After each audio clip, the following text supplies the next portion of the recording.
আমাদের প্রধান অতিথির কাছে যোগদান করার জন্য উপস্থিত হয়েছেন। ত্রয়োদশ জাতীয় সংসদ নির্বাচনকে সামনে রেখে কার্যক্রম নিষিদ্ধ আওয়ামী লীগ থেকে চুয়াডাঙ্গায় ১৩ জন নেতাকর্মী বিএনপিতে যোগ দিয়েছে। জেলা বিএনপির সভাপতি মাহমুদ হাসান খান বাবুর হাত থেকে ফুল গ্রহণের মাধ্যমে সোমবার সন্ধ্যায় জেলার গড়াইটুপি ইউনিয়নে আওয়ামী লীগের নেতাকর্মীরা বিএনপিতে যোগদান করেন। এই পর্যায়ে যোগদান করতে আসছেন জামালপুর গ্রামের কৃতি সন্তান মিল্টন মিয়া। আওয়ামী লীগ থেকে বিএনপিতে যোগদান করা নেতাকর্মীরা হলেন আসাদুল হক, মিল্টন মিয়া, মিন্টু মিয়া, জহুরুল ইসলাম, রিপন মিয়া, ধুপা মিয়া, শরীফুল ইসলাম, মোশাররফ হোসেন, রসুল মিয়া, তারিক হোসেন, মিঠু মিয়া, জয়নাল আবেদিন ও রাশেদুজ্জামান শামা।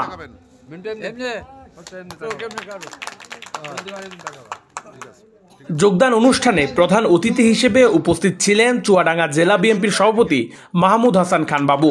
এছাড়াও দর্শনা থানা বিএনপির সভাপতি বীর মুক্তিযোদ্ধা খাজা আবুল হাসনাত, সিনিয়র সহ সভাপতি আক্তার হোসেন সহ স্থানীয় বিএনপির নেতাকর্মীরা উপস্থিত ছিলেন।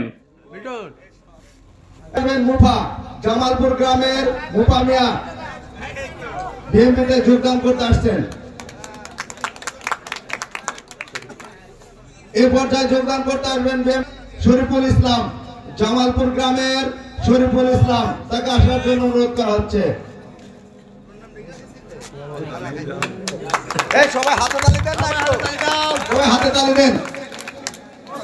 এই পর্যায়ে যোগদান করতে আসছেন মুশারেফ, জামালপুর গ্রামের মুশারেফ, মুসা কই যাই।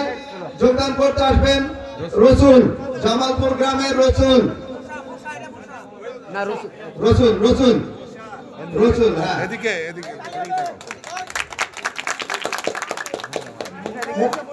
আচ্ছা মুসা, এরপর আসছেন মুসা, জামালপুর গ্রামের কৃতি সন্তান।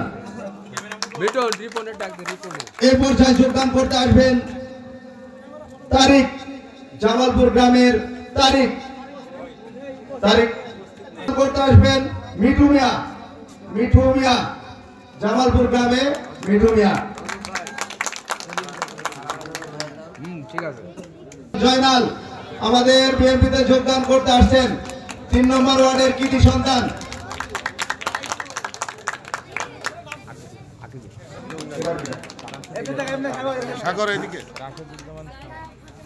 জামালপুর গ্রামের রাশেদুজ্জামান